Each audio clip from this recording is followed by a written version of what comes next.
My grandpa asked in surprise, "Buddy, why did you come by taxi? What happened to the BMW we gave you for your 21st birthday?" Before I could answer, my mom smiled and said, "That car belongs to his sister now." My grandpa went quiet for a second, like he was trying to process that, and what he did next, that's when something shifted for me. My name is Ethan. I'm 26, the oldest grandchild, the one who always ends up fixing things no one else wants to deal with. If something breaks, I handle it. If someone forgets something important, I show up anyway. That's just how it's always been. I run a small workshop out of a rented garage where I hand paint Christmas ornaments. Nothing big, just steady work, long hours, and trying to get every detail right. Most days my hands smell like paint and sealant. I like things simple. Lists, quiet mornings, getting a clean line without messing it up. People say I'm patient. The truth is, I just avoid conflict. I learned early that staying calm and solving the problem is easier than arguing. And in my family, solving the problem usually meant paying for it. That Saturday, I showed up at my grandparents' house in a taxi. Not because I wanted to, because the BMW wasn't part of my life anymore. I still had glitter stuck in my hair from work. I was carrying boxes, trying not to drop anything, when my grandpa opened the door and said, surprised, "Buddy, why did you come by taxi? What happened to the BMW we gave you?" I froze. Before I could say anything, my mom stepped in, already smiling like she had the answer ready. "That car belongs to his sister now." The room changed instantly. My uncle stopped eating. The house got quiet in that uncomfortable way where everyone hears everything. Grandpa didn't react right away. He just looked at her, then at me, then back at her. "Belongs to who?" he asked. "To Emily," my mom said. "You know how hard she works. Ethan barely even drives." My sister leaned against the wall, barely looking up. "It just makes sense," she said. "I have meetings." Grandpa rubbed his jaw slowly. Then he placed a hand on my shoulder. "Come in, son," he said. He didn't argue. He didn't raise his voice. We sat down at the table like everything was normal, but it wasn't. I wish I could say I said something right then. I didn't. I just sat down and pressed my thumb into the edge of the box I was holding until it hurt. Grandpa looked at me again. "When did this happen?" he asked. Mom jumped in quickly. "Dad, don't make this a big deal. Let him speak," Grandpa said. Then he looked straight at me, and that was the worst part. I didn't even know how to explain it. "I don't know," I said. "It just happened." And that was the truth. It always just happened. People like to talk about family business like it's something warm, like everyone working together. That's not what it felt like to me. In my family, it meant something else. It meant I paid. I started my ornament business at 19. First paycheck, I bought cheap materials and worked out of a small garage. The first Christmas, I stood outside a store in the cold, painting names while my hands were freezing. Still, I was proud. By the time I turned 21, things were getting better. That's when my grandpa bought me the car. He said, "This isn't for show. This is for your work." That meant everything to me. My mom smiled that day, took pictures, but later, things changed. Not all at once. Never all at once. Emily needed the car one weekend, then another. Then it just stayed with her. Every time I asked, there was a reason. "You don't use it much. She needs it more. It's temporary." It stopped being temporary. Then came the money. My mom called one night while I was working. "Sweetheart," she said, "we're a little short this month." She asked if I could help. Just this once. I did. Then next month, it was something else. Bills, expenses, always temporary. Never actually temporary. Emily started talking about growing the brand, not my business, hers. She posted videos, talked about our work like she was part of it. At first, I didn't say anything. Then I noticed charges on my account, small ones at first, then more. When I asked, she shrugged. "It helps all of us," she said. All of us. That phrase started to feel different. I started tracking everything. Late nights in the garage, going through numbers, transfers, charges, payments I didn't approve, money going out faster than it came in. I added it up twice because I didn't believe it. The family group chat was called Home Team.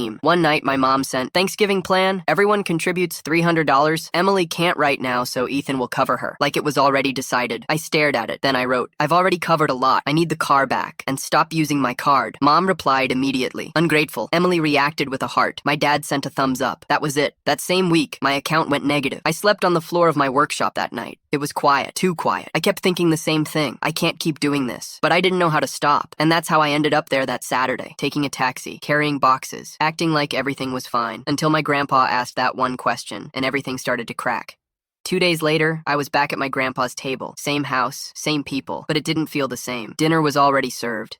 Chicken, rolls, the usual things that were supposed to feel normal. They didn't. Grandpa passed the plate like always, then looked at me like he hadn't forgotten. "So," he said, calm, "the car." Mom sighed immediately. "Dad, are we really doing this again?" Grandpa didn't even look at her. "I'm just asking for the story." Emily stirred her drink like she wasn't part of it. "It's simple," she said. "I use it more." Grandpa turned to me. "And you?" he asked. "Do you think it's simple?" I felt everyone looking at me again. That same pressure. That same expectation that I would smooth things over. "It's Not that simple, I said. My voice sounded tight. Mom leaned back in her chair. Oh my God, she said. Here we go. Grandpa didn't react to her. He just nodded slightly, like he already understood more than I had said. That's when I realized something. He wasn't trying to argue. He was trying to understand, and that made it harder to stay quiet. The truth had been sitting in my chest for a long time. I just never said it out loud, because once you say it, you can't take it back. And things change. That night, after dinner, I called him. I need help, I said. There was a short pause. Come over, he said. We'll talk. No questions. That was new. When I got there, he already had a notebook on the table. He pushed it toward me. Tell me everything, he said. I hesitated. Not because I didn't want to, because I didn't know where to start. So I just started. I told him about the money, the calls, the just this once that never stopped. The charges I didn't approve. The way my account kept dropping while everyone else acted like it was normal. I told him about the car. How it slowly stopped being mine. How every time I asked, I felt like I was the problem. He didn't interrupt. Didn't react. Just listened. Every once in a while, he made a small mark on the paper. Quiet. Focused. When I finished, the room felt different. Like something heavy had finally been put down. He looked at the page, then at me. You've been carrying them, he said. Not accusing, just stating it. I nodded, because that's exactly what it felt like. They're calling it family, he continued, but it's not balanced. He didn't use big words, didn't make it complicated, and somehow that made it hit harder. He leaned back in his chair. All right, he said. Here's what you're going to do. That night, I didn't hesitate. Not for the first time. I went back to my workshop and sat down at my laptop, and I started cutting things off. I changed every password, removed every shared account, disconnected my card from anything that wasn't mine, ordered new equipment under my name only, no access, no exceptions. Then I made a document, everything I could track, every payment, every charge, every time money left my account for something that wasn't actually mine. The total sat there at the bottom, bigger than I expected. I stared at it for a long time. Then I sent one message in the group chat. Here's everything I've paid for over the past year. Total is $8,000 plus. I'm not covering any more expenses. I'm not sharing my business. I want the car back by Friday. Mom replied almost immediately. Are you serious right now? Emily followed. This is insane. Over a car? Dad sent, let's calm down. I didn't respond. For once, I didn't explain. Friday came. 5 p.m. passed. No car. At 5:20, I made the call. Short. Simple. I reported it. My phone started blowing up right after. Mom. How dare you do this to your own family? Emily, you're embarrassing us. Dad, call me. I didn't answer. At 7:10, headlights pulled into my lot, the BMW. Emily stepped out, holding the keys like she didn't care. She tossed them toward me. There, she said. Happy? I caught them, didn't say anything. There was a scratch on the side. The tank was almost empty. I needed it, she added, like that explained everything. I just stood there, holding the keys, trying to process how something that used to mean so much now just felt heavy. She called an Uber and left without looking back. The lot went quiet, really quiet. I leaned against the car for a second, closed my eyes, and for the first time in a long time, I felt something different. Not relief, not yet, but something close. Then my phone buzzed. A message from Grandpa. Proud of you. Come by tomorrow. I looked at the screen for a while, then at the car, then back at the empty lot, and I realized something had already changed. The next morning I went back to my workshop. I barely slept. But I didn't feel as heavy as before. It was strange. Nothing in my life had really changed yet, but something inside me had. I got there early, before sunrise. The place was cold, like always. I turned on the heater, knowing it would probably shut off again after a while. Same routine, but it didn't feel the same. I started setting up for the weekend market. Boxes, display stands, tools, everything I used to do on autopilot. Except now I noticed something. I wasn't rushing. I wasn't checking my phone every 5 minutes. I wasn't waiting for another message asking me for something. For the first time in a long time, it felt quiet in my head. Around 9, my grandpa showed up, right on time. Same coat, same steady walk. He looked around the shop, taking it all in. You've built something good here, he said. I nodded. Still working on it, I replied. He picked up one of the ornaments and turned it in his hand. Clean lines, he said. You take your time. I try to, I said. He didn't ask about my mom, didn't ask about Emily. He didn't have to. He set the ornament down and looked at me. You did the hard part already, he said. I frowned slightly. What do you mean? You stopped it, he said. Just that, simple. I leaned against the table. It doesn't feel like that, I admitted. He nodded. It won't at first. There was a pause. Then he pulled out a folder and placed it on the table. I've been thinking, he said. I looked at it, didn't touch it yet. What is it? I asked. Something I should have done sooner, he replied. I opened it slowly. Inside were papers. Not complicated, just clear. A small fund he had set aside years ago, originally meant for family support. I changed it, he said. I looked up. It's yours now, for the business. I just stared at him. Grandpa, I started. He shook his head. No speeches, he said.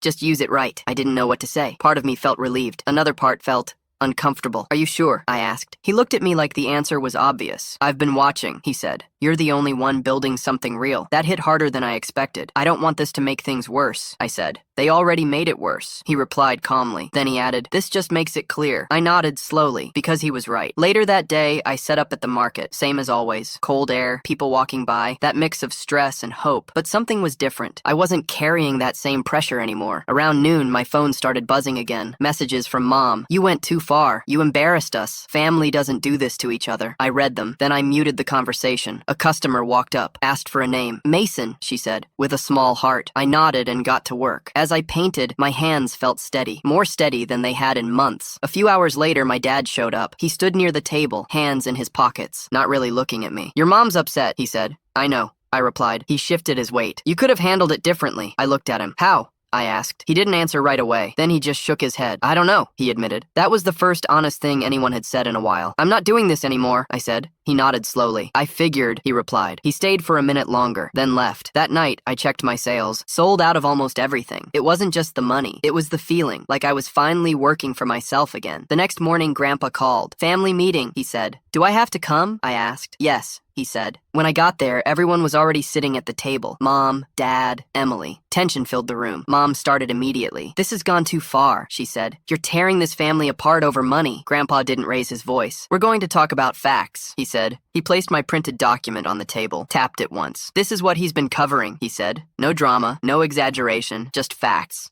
The room went quiet. Emily looked uncomfortable. Mom looked angry. Dad looked tired. This isn't support, Grandpa continued. This is one-sided. Mom crossed her arms. We're family, Grandpa nodded. Exactly, he said. That's why it shouldn't look like this. Then he looked at me. What do you want? He asked. I didn't hesitate this time. I want it to stop, I said. My voice didn't shake. I want my business to be mine, I added. And I'm not paying for everything anymore. Silence. Emily spoke first. So that's it, she said. You're just cutting us off? I looked at her. I'm stopping what shouldn't have been happening in the first place. She didn't respond. Mom shook her head. This is selfish, she said. I didn't argue. I just sat there. Because for the first time, I didn't feel like I had to convince anyone. And that changed everything. After that meeting, nothing really exploded. No one yelled. No one stormed out. It was quieter than that, and somehow that made it heavier. Mom didn't talk to me on the way out. She just grabbed her bag and left like I wasn't even there. Emily followed right behind her, already on her phone. Dad stayed for a second. He looked like he wanted to say something. Didn't. Then he left too. I stayed sitting at the table. Grandpa didn't rush me. He just poured himself some coffee and sat across from me like always. Well,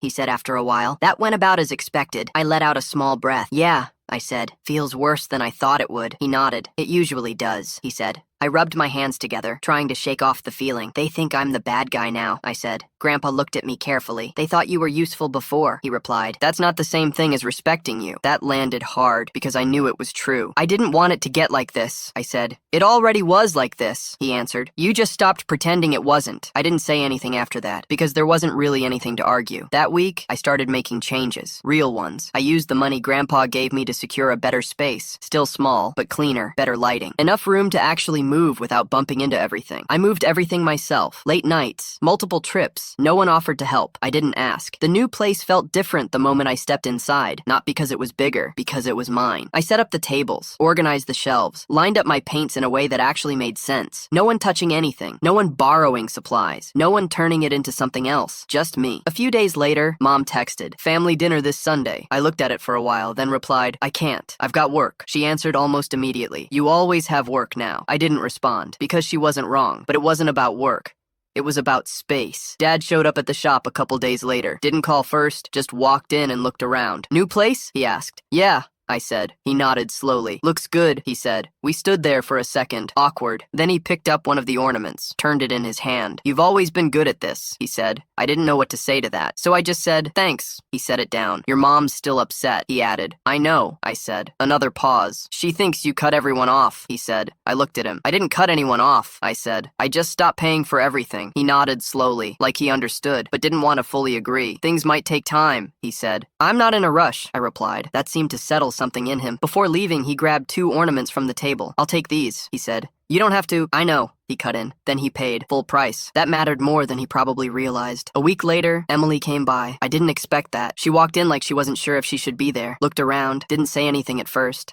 Nice, she said finally. Thanks, I replied. She picked up a small ornament shaped like a camera, turned it in her hand. How much? She asked. I told her. She hesitated for a second, then paid. No comments, no attitude, just paid. That was new. As she turned to leave, she stopped. I'm figuring stuff out, she said. I nodded. Yeah, I said. Me too. She didn't argue, didn't push, she just left. And for the first time in a long time, that interaction didn't feel like a fight waiting to happen. It just felt normal. That weekend at the market, something else changed. People weren't just buying ornaments. They were talking, telling me their own stories, about saying no, about setting boundaries, about finally stopping something that had been draining them for years. I didn't expect that. One woman said, I stopped paying my brother's bills last year. Hardest thing I ever did. Another guy said, my family still thinks I'm the bad guy. I just nodded, because I understood. That night, I closed up the shop and sat there for a while. No noise, no messages, no pressure, just quiet. And for the first time, it didn't feel empty. It felt like peace. January came in quiet. No holidays, no rush, just cold mornings and long, slow days. At first, that kind of silence felt strange. I was so used to constant pressure that not having it almost felt wrong. But after a few days, I started getting used to it. I opened the shop every morning at the same time, made coffee, set things up, worked. No interruptions, no messages asking for money, no one expecting me to fix something, just work. I used part of the money Grandpa gave me to upgrade a few things. Nothing flashy, just things that made sense. Better lighting, a proper setup for painting, shelves that didn't wobble every time I touched them, small improvements, but they changed everything. I even hired some help, a high school kid named Lucas. He came in after classes, helped organize, pack orders, keep things moving. First day, he looked around and said, "This place is cool." I almost laughed. No one had ever said that about my space before. He worked fast, asked questions, actually cared, and for the first time, I wasn't doing everything alone. One afternoon, while we were organizing inventory, he looked at one of my displays and said, "You should move this closer to the front." Why? I asked. Because it's the first thing people would notice, he said. Simple. But he was right. I moved it. Sales improved that same week. Sometimes it's not about working harder. It's about not being stretched in 10 different directions. Mom still texted occasionally. Short messages. Hope you're doing okay. We should talk. Family is still family. I kept my replies simple. Busy.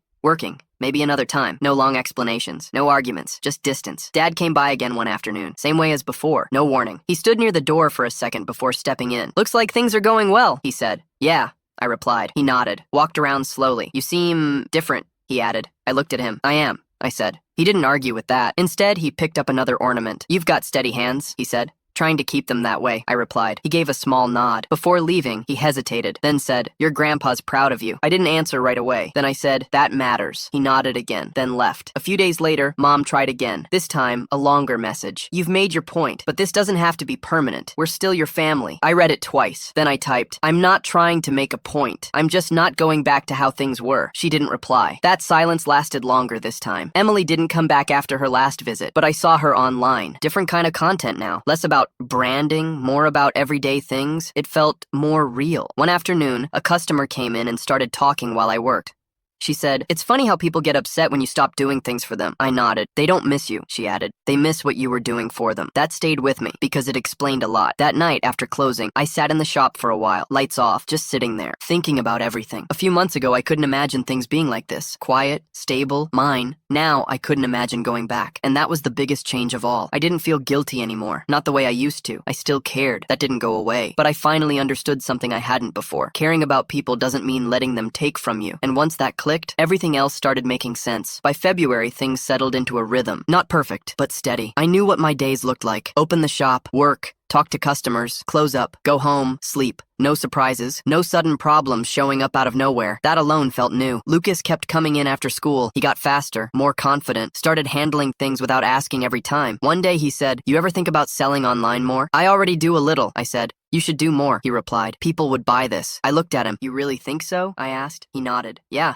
This isn't normal stuff. It actually looks good." That stuck with me, not because it was a big statement, but because it was honest. Later that week, I spent a night setting up better listings, cleaner photos, better descriptions, simple improvements. Orders started coming in slowly after that, then more. Nothing overwhelming, but consistent. And consistency was something I hadn't had in a long time. One afternoon, Grandpa stopped by again. Same routine. Walk in, look around, sit down like he belonged there. "You've got something solid here," he said. "I'm getting there," I replied. He nodded. Then he looked at me for a second longer than usual. "You sleeping better?" he asked. That caught me off guard. "Yeah," I said after a moment. "I am." He smiled slightly. "Good," he said. "That matters more than people think." We sat there in silence for a bit, not awkward, just quiet. Then he added, "They've been quieter too." I knew who he meant. "Yeah," I said. "I noticed. They're adjusting," he said. I didn't respond right away. Or they're waiting, I said finally. He nodded. Maybe both. That felt more accurate. A few days later, Mom called. Not a text, a call. I stared at my phone for a few seconds before answering. Hey, I said. Her voice sounded different, less sharp. Hi, she replied. I just wanted to check in. I didn't say anything right away. I heard things are going well, she added. They are, I said. A short pause. That's good, she said. Another pause. Then she said, we miss you. That one hit. Not because it fixed anything, but because it felt real. I'm still around, I said. I know, she replied. It's just different. Yeah,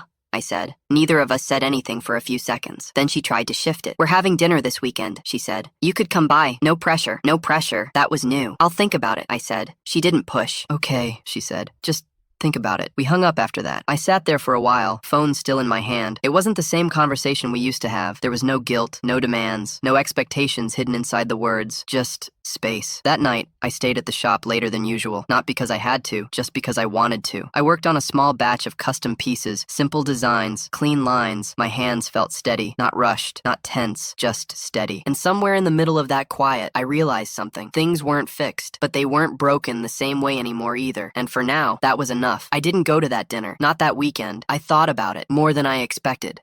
But every time I pictured myself sitting at that table again, something in me tightened. Not fear, just resistance. So I stayed at the shop instead. That night, I closed a little earlier than usual, sat down with a cup of coffee and went over orders for the week. Everything was simple, clear, mine. No one else attached to it, no one else depending on it in ways I couldn't control. And for the first time in a long time, that felt right. A few days later, Emily showed up again. I wasn't expecting it. She walked in slower this time, looked around like she was trying to see the place differently. You've been busy, she said. Yeah, I replied. She nodded, picked up one of the newer designs, turned it in her hands. These are better, she said. I didn't know if that was a compliment or just an observation. Thanks, I said anyway. She set it down carefully this time, not like before. Then she leaned against the counter. I didn't realize how much you were covering, she said. I stayed quiet, because I didn't know if she was apologizing or just noticing. I mean, she continued, I knew you helped, but not like that. I nodded once. Yeah, I said. It added up. There was a pause. Then she said, Mom didn't tell it like that. That didn't surprise me. She wouldn't, I said. Emily let out a small breath. I'm not saying you're wrong, she added quickly. I know, I said. Another pause. Then she said something different. I'm trying to figure things out now, she said. I looked at her. Good,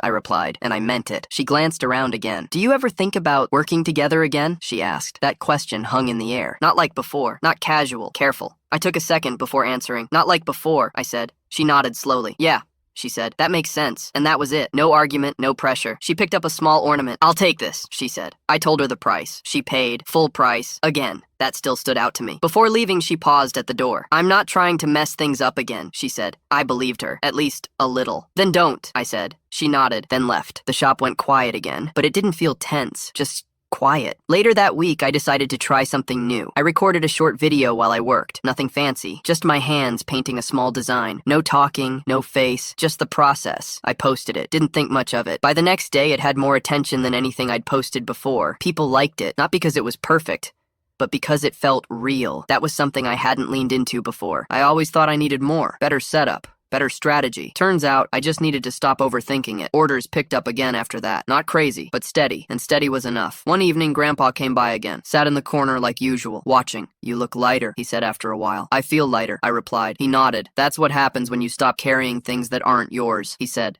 I smiled a little. Yeah, I said. I'm starting to see that. He didn't add anything else. He didn't need to, because at that point, I was already starting to understand it on my own. By March, things felt stable. Not perfect, but predictable. I knew what to expect when I woke up. I knew what my day would look like. And for the first time in years, that didn't stress me out. The shop was doing better. Not exploding, but steady. Online orders came in every day. Small batches, custom names, repeat customers. People started recognizing my work. One customer walked in and said, "You're the one from that video, right?" I nodded. Yeah, I said. She smiled. I knew it. Your stuff looked even better in person. That stayed with me, not because it was a big deal, but because it felt earned. Later that day, Lucas looked at me and said, "You should post more." I might, I said. He nodded like it wasn't even a question. You definitely should, he added. Simple. That was becoming a pattern. Simple things. Clear direction. No noise around it. That same week, Mom texted again. Your dad's birthday is this weekend. I read it. Didn't reply right away. A minute later, another message. He'd like to see you. That one felt different. Not pressure. Not guilt. Just information. I sat there for a while, thinking. Then I replied, I'll stop by, short. She didn't respond after that. Saturday came. I almost didn't go. I sat in my car for a few minutes before getting out. Same house, same driveway, but it didn't feel the same. When I walked in, everything was already set up. Food on the table, people talking. Mom noticed me first. You made it, she said. Her tone was careful. Yeah, I replied. Dad came over. Glad you're here, he said. That felt real. Emily gave me a small nod from across the room. Not awkward, not forced, just acknowledgement. I stayed near the edge of things at first. Didn't jump into conversations. Didn't try to fill space. Just observed. It felt different, not because they had changed completely, but because I had. At one point, Mom came over. We're glad you came, she said. I nodded. Me too, I replied. There was a pause. Then she said, we've been adjusting. That was the closest thing to an admission I'd heard. I can tell, I said. She looked like she wanted to say more, but didn't, and that was okay. Later, Dad opened a gift I brought, an ornament, simple, hand-painted. He held it for a second longer than expected. This is really good, he said. I know, I replied. He smiled a little at that. That moment felt normal, not forced, not complicated, just normal. I didn't stay long, didn't need to. As I was leaving, Emily walked up to me. Hey, she said. Hey, I replied. She hesitated for a second. Thanks for coming, she said. I nodded. Yeah, I said. It was good. Another pause. Then she said, I'm trying to do things differently. I looked at her. I noticed, I said. She nodded once, then stepped back. No drama, no tension, just space. When I got back to my car, I sat there for a minute, thinking. Nothing was fixed, but nothing felt fake either, and that mattered more. I drove home without overthinking it. No replaying conversations, no second guessing, just moving forward, and that was new. After that visit, things didn't suddenly become close again. There were no big conversations, no emotional breakthroughs, but something had shifted. There was less tension, less pressure, and most importantly, no one was asking me for anything. I went back to my routine the next day, opened the shop, made coffee, started working. Lucas showed up a little late. Sorry, he said. Test ran long. It's fine, I replied. He looked around for a second. You look different today, he said. Different how? I asked. Less stressed, he said. I thought about that. Yeah, I said. Probably. He nodded like that made sense. We got to work. Orders, packing, organizing. At one point, he looked at the board where I tracked everything. You ever think about expanding? He asked. Maybe, I said. Like another location or something, he added. I shook my head slightly. Not yet, I said. I want this one solid first. He nodded. Smart, he said. That word stuck with me. Smart. Not safe, not small, smart. That was new. Later that afternoon, I got a message from Grandpa. Stop by when you can. Simple. I closed up a little earlier and drove over. He was sitting at the table like always, newspaper folded, coffee in front of him. You're getting busier, he said as I walked in. Yeah, I replied. He nodded. Good, he said. I sat down across from him. We didn't talk right away, didn't need to. After a minute, he said, they've stopped asking. I knew who he meant. Yeah, I said. They have. He looked at me carefully. And how does that feel? He asked. I thought about it. Quiet, I said. He smiled slightly. That's not a bad thing, he said. No, I replied. It's not. Another pause. Then he said something that stayed with me. People get used to access, he said. When you take that away, they have to adjust. I nodded. Some will, he continued. Some won't. I leaned back in my chair. I'm okay with that now, I said, and I meant it. He nodded once. That's the point, he said. We sat there a little longer, then I headed back. That night, I stayed up later than usual, not working, just thinking about everything. A few months ago, I felt stuck, like no matter how hard I worked, it wasn't really mine. Now, everything felt clearer, not easier, but clearer, and that made it easier to move forward. The next day at the shop, a customer came in and started talking while I worked. She said, I used to feel guilty saying no to my family. I nodded. What changed? I asked. She smiled slightly. I got tired, she said. Tired of feeling used. That word hit. Used. I didn't say it out loud, but I knew exactly what she meant. After she left, I stood there for a second, thinking about how long it took me to see it that way. Not as helping, not as supporting, but as being used. And once you see it like that, you can't unsee it. That night, I locked up the shop and stood outside for a minute. Cold air, quiet street, no noise, no pressure, just space. And for the first time in a long time, I didn't feel like I owed that space to anyone. It was mine. By mid-March, the shop didn't just feel stable. It felt established. Not big, not impressive to most people, but real. I had regular customers now. People who came back, people who remembered my name. That still surprised me. One afternoon, a woman walked in and said, You made one for my daughter last year. I nodded. She still has it, she added. That meant more than she probably realized. Not the sale, not the money. The fact that something I made stayed. Lucas noticed it too. You've got people coming back now, he said. Yeah, I replied. That's how you know it's working, he said. Simple. He was right. That same week, I finally did something I had been putting off. I raised my prices, not by a lot, just enough to match the time and effort I was actually putting in. Old me would have hesitated, second-guessed it, worried about losing people. This time, I didn't, and nothing bad happened. People still bought, some didn't, but the ones who did appreciated it more. That was something I hadn't understood before. Later that week, Mom showed up. Not a text, not a call. She just walked into the shop. I looked up when the door opened. Hey, she said. Hey. I replied. She looked around slowly. It's nice, she said. Thanks, I said. There was a pause. Then she stepped closer. We've been doing things differently, she said. I didn't respond right away because I wanted to hear what that meant. No more shared accounts, she added. No more assumptions. That caught my attention. I nodded once. That's good, I said. She looked at me carefully. I didn't realize how much pressure you were under, she said. I held her gaze. I didn't either, I replied. That was the truth.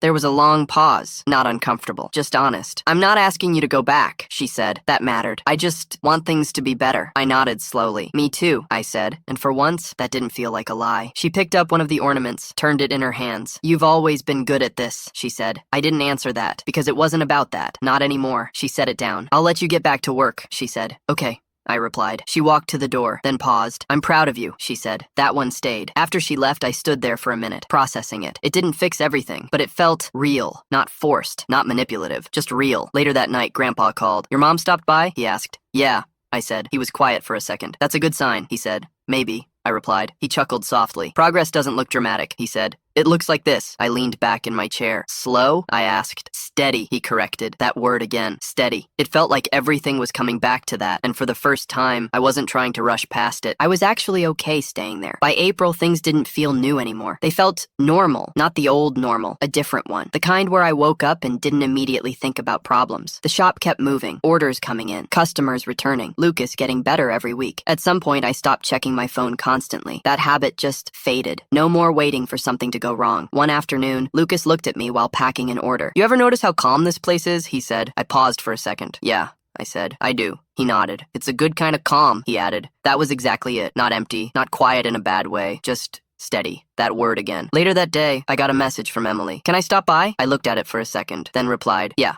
She showed up about an hour later. Same as before, but different. Less confident, more careful. Hey, she said. Hey, I replied. She walked around slowly, looking at everything. You've really built this up, she said. I've been working on it, I replied. She nodded, then she sat down. I wanted to say something, she said. I waited. I didn't handle things right before, she admitted. That was new. Not defensive, not dismissive, just direct. I thought it was normal, she continued. The way we were doing things. I didn't interrupt. But it wasn't, she added. I nodded once. No, I said. It wasn't. There was a pause. I'm not asking for anything, she said quickly. I just wanted you to know that. That mattered. I appreciate that, I replied. She looked relieved, like she wasn't sure how that was going to go. I'm trying to build something on my own now, she said. I nodded. Good, I said. And again, I meant it. She stood up after that. I'll let you get back to work, she said. All right, I replied. She walked toward the door, then stopped. I really am sorry, she said. I looked at her. I know, I said. That was enough. She nodded, then left. The shop went quiet again, but this time, it didn't feel like distance. It felt like space that didn't need to be filled. Later that night, I thought about that conversation, not overanalyzing it, just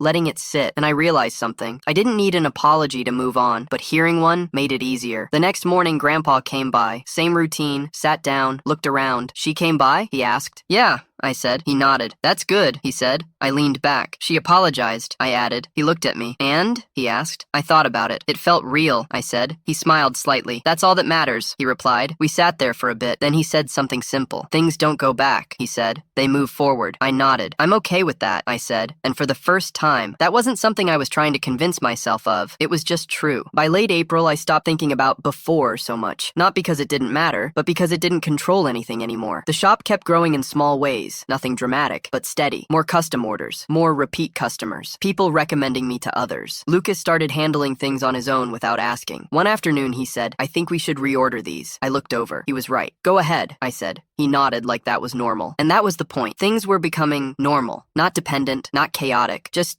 working. That same week, I made another change. I adjusted my schedule, gave myself one full day off. No shop, no work, just time. At first, it felt strange, like I was supposed to be doing something, but after a while, it started to feel necessary. That day, I drove out without a plan. No destination, no pressure, just driving. And I realized something halfway through it. I hadn't done that in years. Everything used to be tied to something. Work, family, responsibility. Now, it didn't have to be. A few days later, Mom texted again. Dinner this Sunday. No pressure. I read it, then replied, I'll come by for a bit. Short. She didn't push. Sunday came. This time, I didn't sit in the car as long. I walked in. Same house. But it didn't feel as heavy anymore. Mom greeted me. Hey, she said. Hey, I replied. Her tone was softer now. Not careful. Just normal. Dad nodded from the table. Emily was already there. She gave me a small wave. I waved back. No tension. No awkward silence. Just Space. We sat down. Dinner started. Conversation moved naturally. Nothing forced. Nothing avoided. At one point, Mom said, "We've been managing things better." I nodded. "That's good," I said. She looked at me. "We should have done that earlier," she added. That was the closest thing to an apology I'd heard from her. "I'm glad you're doing it now," I said. She nodded. Didn't push it further. And that was enough. Later, Dad asked about the shop. "How's business?" he said. "Good,"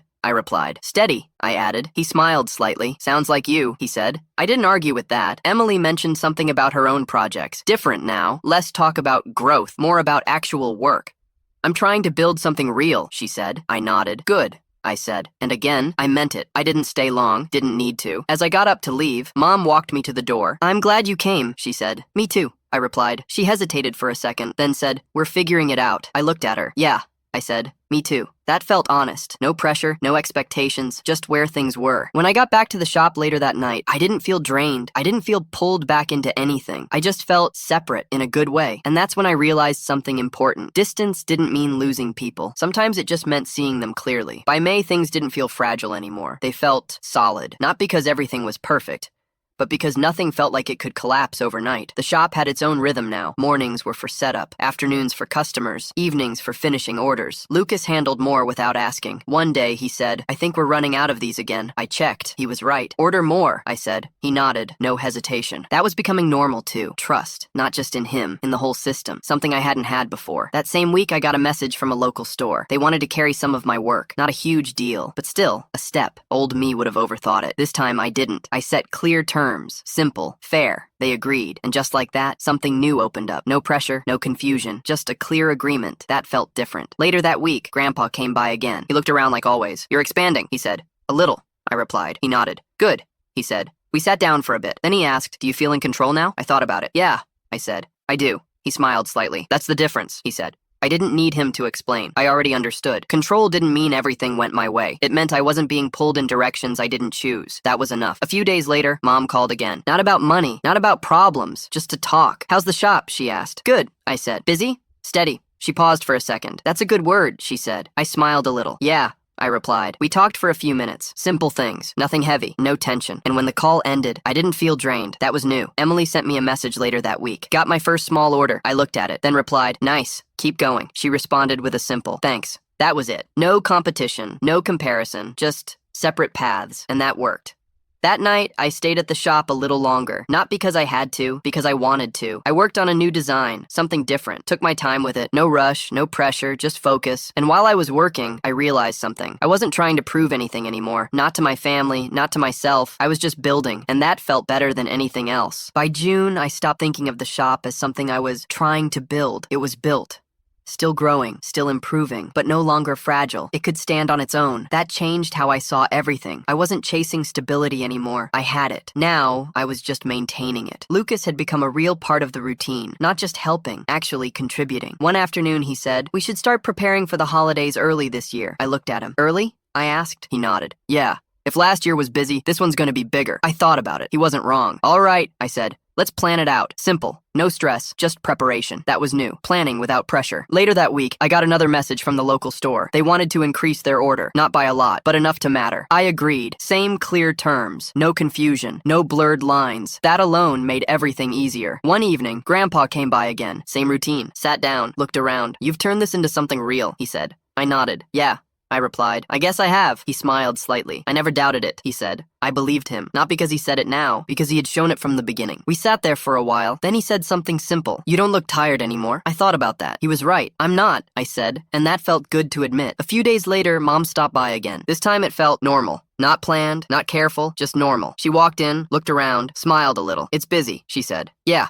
I replied. She nodded. "You've done well," she added. I didn't overthink it. "Thanks," I said. We talked for a few minutes. Nothing heavy, no tension, just conversation. Before leaving, she paused. "I'm glad you didn't give up on this," she said. I looked at her. "I almost did," I replied. That was honest. She nodded slowly. "I know," she said. And for once, that felt like she really did. Emily came by later that week, too. Quick visit. "I just wanted to show you something," she said. She pulled out her phone, showed me a small project she had been working on. Simple, but real. "I made this myself," she said. I looked at it. "You did good," I said. She smiled. "Thanks." she replied. No competition, no comparison, just progress. That night, after closing, I stood in the shop for a while. Lights off, quiet, same as before. But it didn't feel like something I had to protect anymore. It felt like something that could keep going, with or without anything else around it. And that was the biggest difference of all. By the time summer started, everything felt settled. Not finished, not perfect, but stable in a way I hadn't experienced before. The shop ran smoothly. Orders came in. Customers returned. Lucas handled things without needing constant direction. I had time, not extra time, real time. The kind where you don't feel like something is about to go wrong. One morning, I opened the shop like usual. Coffee, lights on, same routine, but something felt different. Not outside, inside. I wasn't waiting for anything. No message, no problem, no interruption, just the day ahead, and that was enough. Later that afternoon, Grandpa stopped by. Same as always. He sat down, looked around, then looked at me. You did it, he said. I leaned back slightly. Did what? I asked. He smiled a little. You stopped letting them decide what your life looked like, he said. I thought about that. He wasn't talking about the shop. Not really. He was talking about everything. Yeah,